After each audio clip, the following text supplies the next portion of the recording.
ഇഫ്താർ സമയത്ത് സെർവ് ചെയ്യാൻ പറ്റുന്ന ആവിയിൽ വേവിച്ചെടുത്തിട്ടുള്ള കിഡിലൻ മോമോസാണ് റെഡിയാക്കി എടുക്കുന്നത്. ഇതിനായിട്ട് ഫില്ലിങ്ങിന് വേണ്ടിയിട്ട് അതിന് തന്നെ ബോൺലെസ് ആയിട്ടുള്ള ചിക്കനിൽ ഇഞ്ചി വെളുത്തുള്ളി പേസ്റ്റും ഉപ്പും കുറച്ച് വെള്ളം ചേർത്തൊന്ന് വേവിച്ച് മാറ്റി വെക്കാം.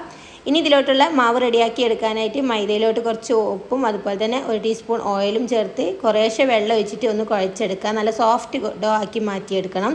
മൈദക്ക് പകരം നിങ്ങൾക്ക് ആട്ടയും വേണമെങ്കിൽ യൂസ് ചെയ്യാം കേട്ടോ. ഇനി ഒരു 10-15 മിനിറ്റ് ഒന്ന് റെസ്റ്റ് ചെയ്യാൻ മാറ്റി വെക്കുക. നല്ല സോഫ്റ്റ് ആക്കി എടുക്കണേ. ഇനി ഇതിലോട്ട് ഫില്ലിങ്ങിന് വേണ്ടിയിട്ട് ഇതാ വെജിറ്റബിളൊക്കെ കട്ട് ചെയ്ത് എടുത്തിട്ടുണ്ട്. നല്ല ഫൈനായിട്ട് ചോപ്പ് ചെയ്തിട്ടുള്ള വെജിറ്റബിൾ ഒരു ബൗളിലോട്ട് ചേർത്ത് കൊടുക്കുക. നമ്മൾ വേവിച്ച ചിക്കൻ ഒന്ന് പൊടിച്ചിട്ട് അതും കൂടിയും ചേർത്ത് കൊടുക്കണേ. ഇനി 1 ടേബിൾ സ്പൂണ് ലെമൺ ജ്യൂസാണ് ചേർത്തിട്ടുള്ളത്. അതുപോലെ തന്നെ 1 ടീസ്പൂൺ സോയാ സോസും ചേർത്ത് നന്നായിട്ടൊന്ന് മിക്സ് ചെയ്ത് കൊടുക്കുക.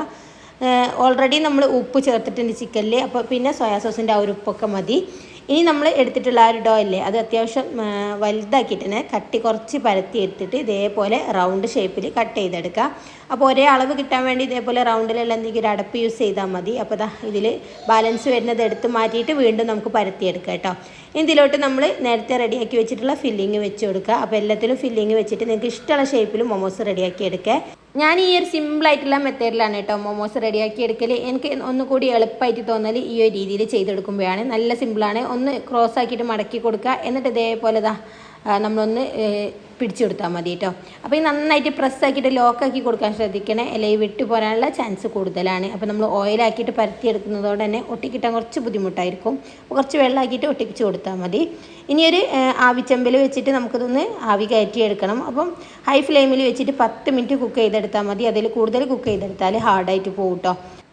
ഇനി മൊമോസിന് വേണ്ടി സോസ് റെഡിയാക്കാനായിട്ട് പഴുത്തിട്ടുള്ള 3 തക്കാളിയും എരിവിന് ആവശ്യമായിട്ട് വറ്റൽമുളകും കുറച്ച് വെളുത്തുള്ളി പേസ്റ്റും ഉപ്പും വിനാഗിരിയും അതുപോലെ തന്നെ സോയാ സോസും ചേർത്ത് നന്നായിട്ടൊന്ന് അരച്ചെടുക്കുക. 2 ടീസ്പൂൺ പഞ്ചസാരയും കൂടിയും ചേർത്ത് കൊടുക്കണേ. വെള്ളം ഒട്ടും ചേർക്കേണ്ട. നന്നായിട്ട് അരച്ചിട്ടുള്ള ഈ ഒരു പേസ്റ്റ് ഒരു പാനിലോട്ട് 1 ടേബിൾ സ്പൂൺ ഓയിൽ ചൂടാക്കിയിട്ട് ഇതിലോട്ട് ചേർത്ത് കൊടുത്ത് നന്നായിട്ടൊന്ന് വറ്റിച്ചെടുക്കണം. വെള്ളത്തിൻ്റെ അംശമൊക്കെ നന്നായിട്ട് തന്നെ മാറിക്കിട്ടണേ. ആ ഒരു സമയത്ത് നമ്മളെ സോസ് റെഡിയായി കിട്ടും. ഇപ്പോൾ നമ്മൾ ആവിയിൽ വേവിച്ചെടുത്തിട്ടുള്ള മൊമോസും ആ ഒരു സോസും ഒക്കെ റെഡി ആയിട്ടുണ്ട്. മോമോസ് എപ്പോഴും ചൂടോടെ കഴിക്കാനാണ് ടേസ്റ്റ് കേട്ടോ. ഇഫ്താർ സമയത്തൊക്കെ അടിപൊളിയായിട്ട് സെർവ് ചെയ്യാൻ പറ്റും.